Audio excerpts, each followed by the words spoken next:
오늘 말씀은 예수님께서 공생애, 다시 말해 이 땅을 구원하시는 하나님으로서의 사역들을 본격적으로 시작한 시기에 있었던 사건입니다. 우리가 아는 대로 이 메시아로서의 펼치신 이 하나님 예수님의 사역들은 하나님의 나라의 그 복음을 가르치는 한편 악한 영들을 쫓아내고 온갖 병들을 고치는 것 아니었습니까? 그 가운데 본문 누가복음 5장 말씀은 보이신 놀라운 가르침과 능력으로 유명해져서 이제 막 수많은 사람들이 몰려들기 했을 때에 예수님께서 자신에게 나온 나병 환자와 중풍병자를 치유하신 기적의 이야기인데요. 갈릴리 호수에서 제자들을 부르신 후 예수님은 그들과 함께 본격적인 사역을 감당하시기 위해 한 동네로 들어가셨습니다. 그런데 그때 나병 들린 한 사람이 예수님을 보고 나와 자신을 치료해달라고 요청합니다. 그가 이렇게 할 수 있었던 것은 성경에는 일일이 기록되지 않았지만 아마도 예수님께서 벌써 수많은 사람들의 병, 그것도 불치병을 낫게 했다는 소문이 삽시간에 퍼져나간 이유에서입니다. 그래서 예수에게서 자신의 병을 고침받고 싶어 나섰는데 딱 보니 알겠다는 거죠. 많은 사람들을 몰고 다니겠다. 주의 찰싹부터 수발드는 제자들도 있겠다. 예수라는 확신에 또 이분이라면 내 병을 나을 수 있겠다. 치료하실 수 있다라는 믿음에 그가 나아가 요청한 것이죠. 이 예수님께서는 그의 몸을 터치하시면서 말씀으로 나병을 고치셨습니다. 이 나병, 지금으로 말하면 한센병으로 이 악성 피부병 아닙니까, 여러분? 이 눈에 숨겨질 수 없던 불치병이 예수님의 능력으로 즉각적으로 사라진 것이죠. 그리고 나서 예수님은 그 나병 환자에게 아무에게도 이 일에 대해서 말하지 말라고 경고하시죠. 예수님께서 놀라운 기적을 일으키신 후에 이렇게 그 대상자에게 함구하라고 한 이유는 몇 가지로 추측이 됩니다. 먼저 예수께서 자신이 사람들 사이에 알려지는 것을 경계하신 이유는 이런 기적들을 보고 이 급진적인 민족주의자들이 그를 정치적인 메시아로 곧바로 내세우는 것을 막기 위해서라는 거죠.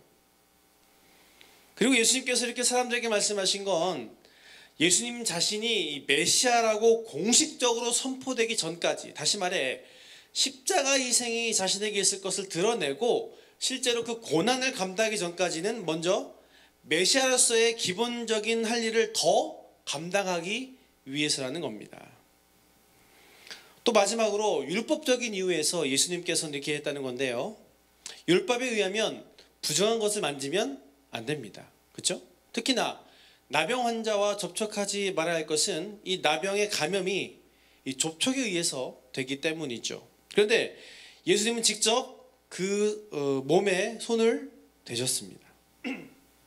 물론 부정한 걸 만지는 것은 이 죽임을 당할 정도의 큰 죄는 아닙니다. 하지만 부정한 걸 만지면 그에 따른 정결의 방법을 반드시 해야만 합니다. 요즘 코로나 이 밀접 이 접촉자와 비슷하게 사람들과 일정 기간 격리한다든지, 그죠? 접촉했던 옷을 태우거나 몸에 털을 민다든지, 제사장에게 이상이 없다는 확인을 받는다든지 등등. 따라서 아무리 치료를 위한 것이었다고 해도 예수님이 나병 환자와 접촉한 점, 그리고 이후에 정결법을 시행하지 않는 점은 분명한 율법 위반이고요. 무엇보다 이 사실이 알려지면 율법학자라든지 이 바리새인들에게 쓸데없는 오해와 비판에 휩쓸릴 수 있어서 주님께서 이렇게 경계하셨다는 사실이죠. 어쨌든 이 나음을 얻은 이 나병 환자가 얼마나 기뻤겠으며 이에 어떻게 가만히 있었겠습니까? 그죠? 당시 나병은 불치병이었습니다. 지금에도 한센병은 치료가 가능하다고는 하지만 난치병이잖아요. 그죠? 이 사람은 질병적으로 이미 사망 선고를 받은 사람이었습니다. 게다가 이들은 사회적으로도 사망 선고를 받은 사람들이었죠. 이 나병 특유의 감염성 때문에 율법은 이들을 동네 밖에서 홀로 살 것을 명령했거든요. 그래서 회복된 그는 가만히 있을 수가 없었습니다. 그 결과 더 많은 사람들이 예수님께 몰려들 수밖에 없었겠죠. 그리고 며칠 후였습니다. 예수님께서 가르치시는데 아니나 다를까 어마어마한 사람들이 다시 모여들었습니다. 성경은 17절 있죠. 이 사람들 중에는 유대와 예루살렘에서 온 바리새인과 율법교사들도 있었다라고 기록합니다. 이들이 배우러 왔는지 아니면 꼬투리 잡으러 왔는지는 불분명합니다만, 분명한 것은 이들에 대한 설명으로 이미 예수님의 명성이 이스라엘 전국적이었음을 우리가 알 수 있다는 사실이죠. 그런데 예수님께서 이때에 집 안에 계셨나 봐요. 그러니까 예수님이 이 거실에 계시면서 집 바깥쪽으로 말씀을 하시고 사람들은 집 안에서부터 집 마당과 집 주변까지 모여 앉아 있었나 봅니다. 근데 문제가 생겼어요. 그곳에 온 사람들 중에 한 중풍병자를 낫게 하고자 예수님께 보이려고 그 친구 4사람이 들것에 중풍병자를 데리고 왔는데 사람들이 너무 많아서 예수님께 갈 수가 없게 된 것이죠. 그래서 어떡합니까? 이들이 지붕으로 올라가서 지붕을 뚫고 그 중풍병자를 예수님 앞에 달아내립니다. 마가복음에는 지붕에 구멍을 냈다고 하는데요. 당시 집은 이 흙벽돌로 만들어졌고 사각형의 모형이었습니다. 그래서 지붕은 평평했고요. 집 바깥벽을 따라 계단을 만들어 올라가게 한 구조입니다. 상상이 되시죠? 그런데 이 지붕은 누구나 올라갈 수 있는 곳으로서 기도의 장소였고 또 애곡에 슬퍼하는 장소로 쓰였다는 것이죠. 그리고 이 초막절이라는 명절 때에는 이 텐트를 치는 장소이기도 했습니다. 그러니까 이런 사실에서 볼 때 이들이 데려온 중풍병자를 예수님 앞에 보이기 위해 지붕으로 올라가서 그리고 구멍을 낸 것은 그럴듯한 있을 수 있는 일입니다. 그런데 아무리 방법이 없다고 해도 지붕에 구멍을 낸다는 것은, 그것도 남의 집을 그렇게 한다는 것은 여러분 말이 안 되는 거 아닙니까? 이것은 주거 침입의 재물 손괴에 해당하는 범죄입니다. 예수님을 포함해서 그곳에 있는 사람들이 얼마나 놀랐을까요? 갑자기 지붕이 톡톡 떨리더니 들것이 내려와요. 그것도 죽어가는 사람이 내려옵니다. 그런데 예수님께서 그걸 보시고 중풍병자의 회복을 선포하십니다. 그에게 치료의 기적을 일으키십니다. 특이한 점은 병을 고치는 여러 기적대와는 달리 예수님께서 먼저 죄사함의 선포를 하셨다는 것이죠. 20절 마지막 부분인데요. 제가 읽어드립니다. 이르시되 이 사람아 내 죄사함을 받았느니라. 아멘. 예수님께서 굳이 이렇게 말씀하신 것은 유대인들이 죄를 병의 원인으로 보고 병자를 죄인으로 여겼기 때문이고요. 또 뒤에 나온 대로 예수님께서 죄사함의 선포를 통해 자신이 하나님이심을 사람들에게 알리기 위해서 이렇게 말씀하셨어요. 23절과 24절 앞부분이죠. 내 죄사함을 받았느니라 하는 말과 일어나 걸어나라 하는 말이 어느 것이 쉽겠느냐. 그러나 인자가 땅에서 죄를 사하는 권세가 있는 줄을 너희로 알게 하리라 하시고. 아멘. 이 예수님의 질문은 하나님만 하실 수 있는 죄사함 선언이 더 어렵지만 말하는 것만 따졌을 때는 결과를 당장 보장할 수 없는 죄를 사하는 선언이 쉽고 당장 일어나게 할 수 있는 치유 선언은 어렵다는 말이죠. 하지만 예수님은 더 어려운 선언을 하심으로써, 사람으로서는 할 수 없는 선언을 하심으로써 더 쉬운 선언 역시 하실 수 있음을 입증하셨습니다. 그래서 예수님은 죄사함의 선언하는 권세뿐만 아니라 죄를 사할 권세도 가졌음을 보이시고자 이 기적의 치유를 행하신 것이죠. 아니나 다를까 예수님의 명령에 누워 꼼짝 못하던 죽어서 있는 것과 다를 바가 없는 이 중풍병자가 곧바로 일어나게 되었습니다. 그리고 자신이 누웠던 이 들것을 들고 나가게 되었고요. 이에 그것에 모든 사람이 놀라고 두려워하며 하나님의 이름을 높이게 되었습니다. 이 본문의 나병 환자와 중풍병자를 치유하신 이야기는 이사야서 35장에 나타난 이 메시아의 일로서 예수님이 약속하신 바로 그 구원자이심을 확연히 드러내는 증거입니다. 그런데 이 기적들 가운데 살펴볼 것이요, 가진 병을 치료받고자 하는 이들이 모두 상식과 원칙을 깨고 예수님께 나왔다는 사실이죠. 앞서 잠깐 말했지만 나병 환자의 경우 이들은 마을 바깥에만 살아야만 했어요. 이 말은 사람들과 분리되어야 했고 접촉해서는 절대로 안 되는 사람들이었습니다. 그런데 그는 예수님께서 동네에 들어와셨다는 소식을 듣고 원칙을 깨고 동네로 들어왔어요. 그리고 그것도 모자라서 그 상식을 넘어서 예수님께 다가왔습니다. 그가 벌인 일은 있을 수 없는 일일 뿐더러 있어서도 안 되는 너무나 큰 일이었어요.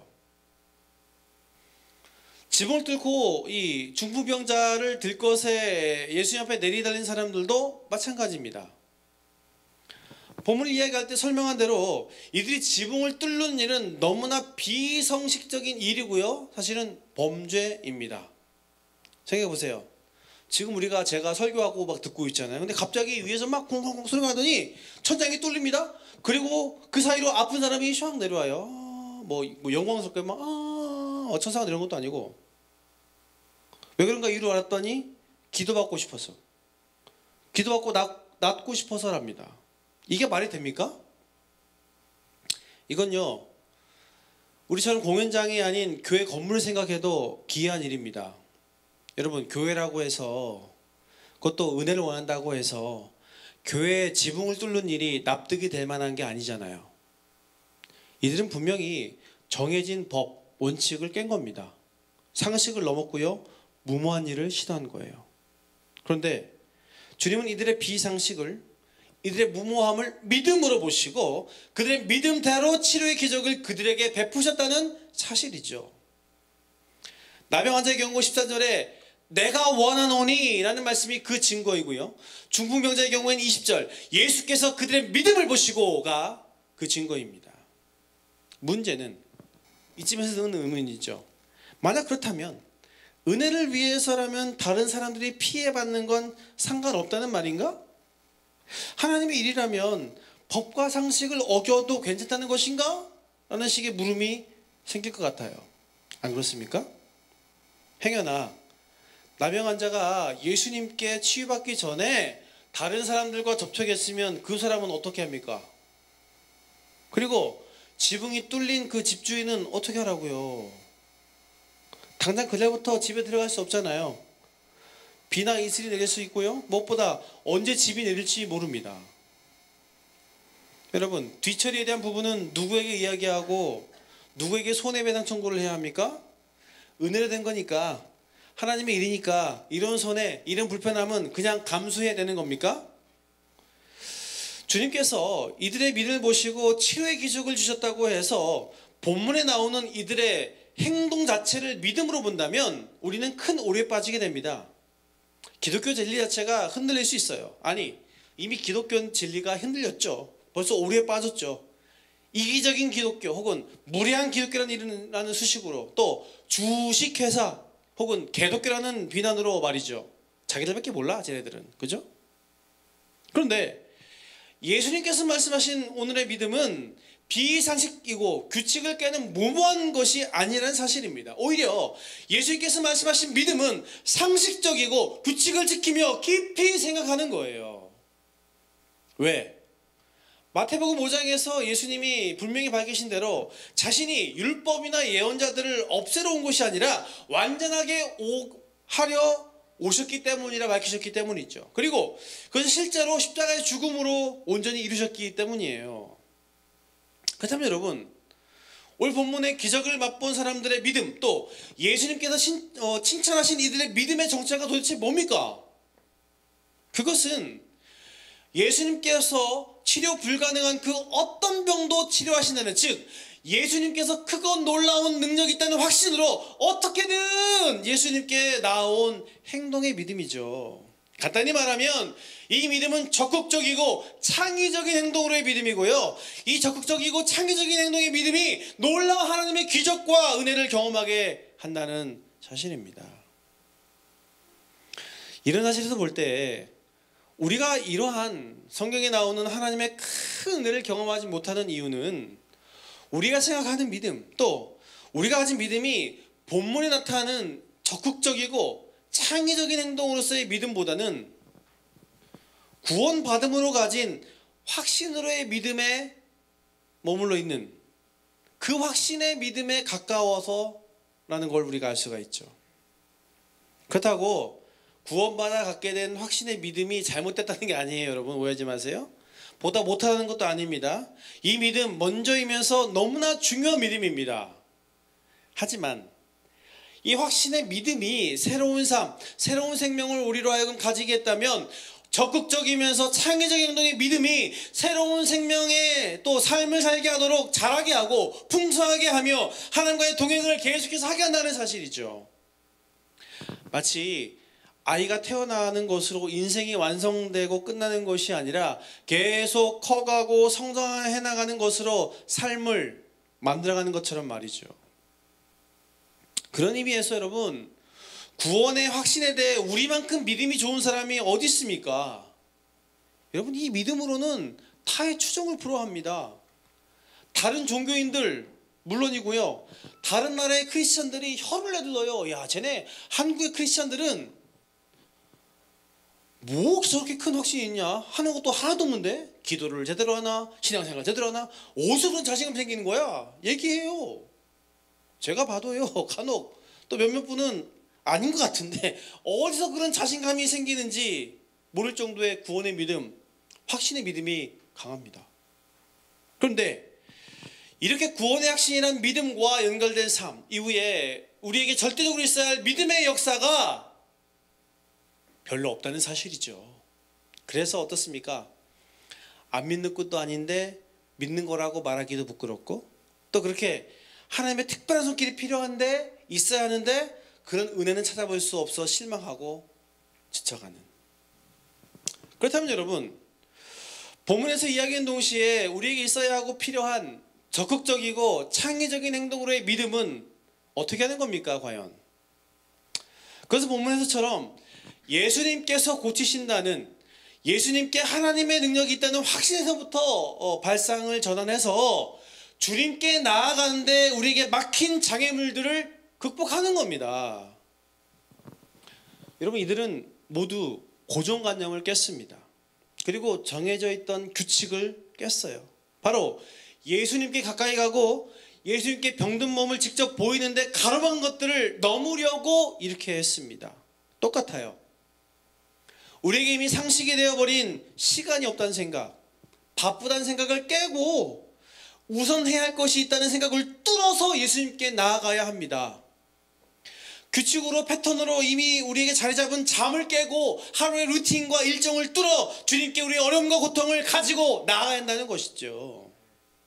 그렇다고 이 말이 반드시 해야 할 일 혹은 중요한 일을 포기하라 말 아닙니다. 예수님께 나아가는데 방해가 되고 장애물이 되는 것을 넘기 위해 필요한 것들을 조정하고 넘어가라라는 의미입니다. 물론 어렵고 힘든 사안, 또 정도에 따라서 깨고 뚫어야 할 일이 아주 중요하고 또 큰 일이 될 수도 있습니다. 필요하다면 해야 합니다. 목숨이 달리고 내 미래, 앞으로의 미래 전체가 달린 일이라면 누가 어떻게 생각하든지 모든 일을 제쳐두고 하는 주님께만 나아가야 합니다. 어떤 것이 상관하지 않고 어떻게든 주님께 그 문제를 가지고 나가야 합니다.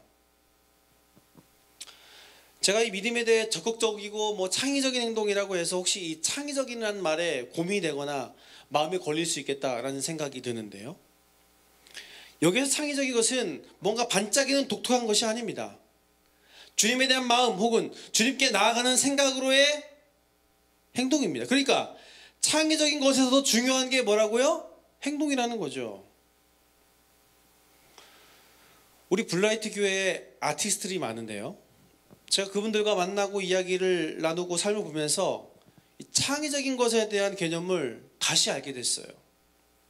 예전엔 제가 창의적인 것 생각하면 아무것도 하다가 필 받아가지고 뭔가 버티기는 이 독특한 생각을 내는 것만이 창의적인 거라고 생각했거든요.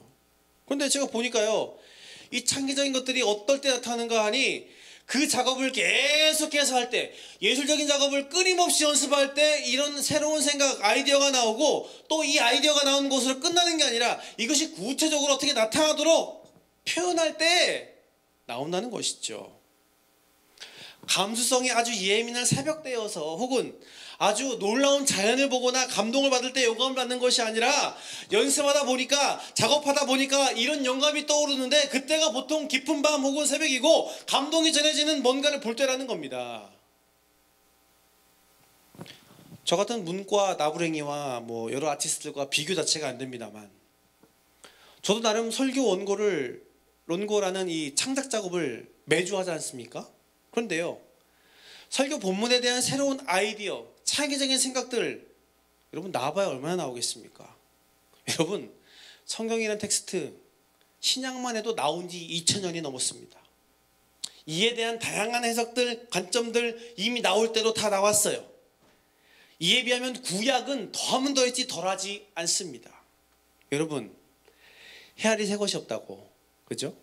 그런데 설교라는 새로운 작업을 해야 합니다. 물론 많은 부분이 겹치기도 하고 동일한 내용이 있는 것도 사실이죠. 그래서 처음에 막막합니다. 하지만 분명한 것은 정리하면서 또 써내려가면서 새로운 말씀에 대한 생각과 관점이 생긴다는 것이죠. 이것은 심지어 본문에 대한 저만의 아주 창의적인 핵심을 잡는 경우에도 동일합니다. 창의적인 생각과 이렇게 새롭게 풀어가는 것은 별개예요.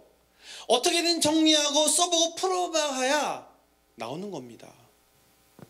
그런 까닭에 여러분, 우리가 적극적이고 창의적인 행동으로의 믿음이 없는 것은 특별한 마음 혹은 어떤 계기가 없어서가 아니라 우리의 꾸준함이 없는 까닭에서임을 우리는 분명히 알아야 합니다. 아니, 특별한 마음이 있음에도, 그런 하나님의 음성이 있음에도 어떻게든 그 상황과 제한을 어떻게든 뚫고 나가려고 하지 않아요.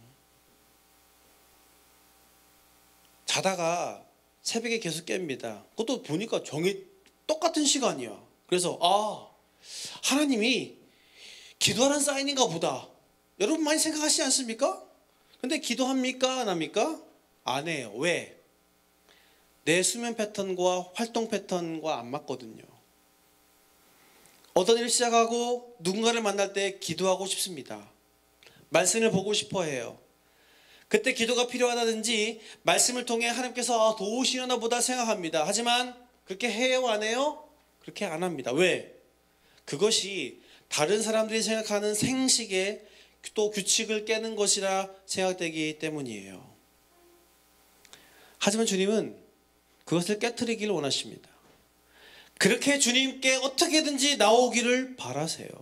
그것은 주님께서 우리를 하여금 뭔가를 희생하게 하고 뭔가 믿음에 대한 증거를 보이는 것으로 믿음을 확인하기 위해서가 아니라, 주님이 우리의 삶의 주인이요, 우리가 그에게 속한 종으로서 커뮤니케이션하기 위해서예요. 즉, 적극적이고 창의적인 행동의 믿음은 하나님과 우리 사이의 은혜, 기쁨, 그리고 기적을 주고받는 커뮤니케이션 방식이기 때문에 그렇습니다.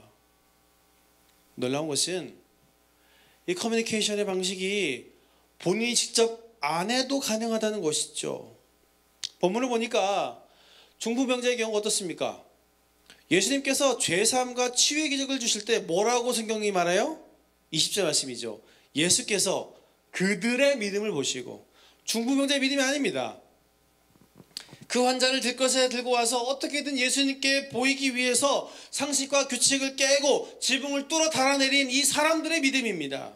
물론 당사자인 중풍병자의 믿음도 역시 있었겠죠. 하지만 주님은 콕 집어서 이렇게 한 중풍병자의 친구 혹은 가족의 믿음을 보시고 그를 치료하시고 회복시키셨습니다. 주님께서 이렇게 말씀하신 것은 참 어려울 때이지만 우리가 왜 셀로 모여야 하고 함께 마음을 모아 기도하는지 그 근거를 주신 거예요. 직접 자신이 아니더라도 함께하는 사람들이 어떻게든 주님께 나아간다면, 레귤러한 시간 패턴을 깨고 나아간다면 주님은 해결해 주시고 놀라운 손길로 역사하십니다. 그게 얼만큼의 양이든 크기든 상관이 없습니다. 그렇게 주님께만 나아가면 주님이 다 알아서 인도하십니다. 주님 모든 것을 감당하셔서 역사하세요. 사실 본문의 주인공들 모두 이 사람들의 상식과 원칙을 깼음에도 여전히 고정관념에 그들은 사로잡혀 있었습니다. 그 생각은 예수님 앞에 자신의 몸을, 또 아픈 중풍병자의 몸을 직접 보여야만 예수님께서 고쳐줄 수 있다고, 자신이 나을 수 있다고 생각했어요. 하지만 주님은 사람의 파격을 뛰어넘는 파격으로 역사하셨습니다. 사랑하는 여러분이 가진 여러 어려움과 고민 가운데 어떻게 하나님의 은혜를 누리기를 원하십니까?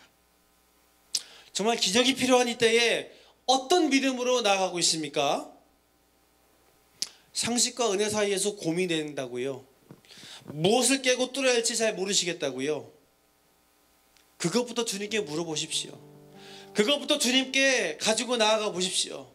뭔가 기도할 제목이 있고 상황이 되어야만 한다는 그 상식과 관념부터 깨십시오. 혹시 기도해봐야 별 소용없다, 응답이 뻔하다, 하나님의 시간까지 기다릴 수 없다라고 생각하고 있습니까? 아니면 하나님이 내게 왜 이러시는지, 하나님은 선하시다면서 왜 좀 더 나에게 잘해주시지 않고 안 도와주시는지 생각되어 마음이 무겁고 힘이 드십니까? 그것부터 깨시기를 주의 이름으로 축원합니다. 이성적이라는 말, 잠잠하는 말 뒤에 숨겨진 무기력과 나태함을 여러분이 뚫어버리기를 축원합니다. 단순히 일의 해결로 하는 것이 아니라 주님께서 그렇게 하실 능력이 있음을, 그런 기적과 은혜를 주시는 하나님임을 믿을 때 주님께 나갈 수 있는 적극적이고 창의적인 방법 또한 우리에게 주실 줄 믿습니다. 주님은 마태복음 11장에서 천국은 침략하는 사람에 얻을 것이라고 말씀하셨습니다.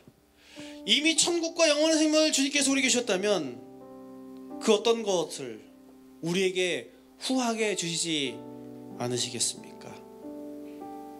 오늘 말로만, 생각으로만, 또 감정으로만이 아니라 오늘 주님께 실제로 나아가는 우리 모두에게 하나님의 놀라운 회복의 역사가 시작되기를 축복합니다. 이 시간부터 하나님의 전적인 개입과 붙드심이 있기를 축복해요. 여러분이 가지고 있는 이 레귤러한 패턴과 삶에 대한 모든 부분들 깨십시오. 담이라고 생각되고 장이라고 생각되는 그 모든 부분들 한번 예수님의 이름으로 한번 넘어가 보십시오. 오늘 그 은혜가 오늘 본문에서처럼 적극적이며 창의적으로 행동하는 믿음으로 나가는 우리 모두에게 있게 되기를 주님의 이름으로 축원합니다.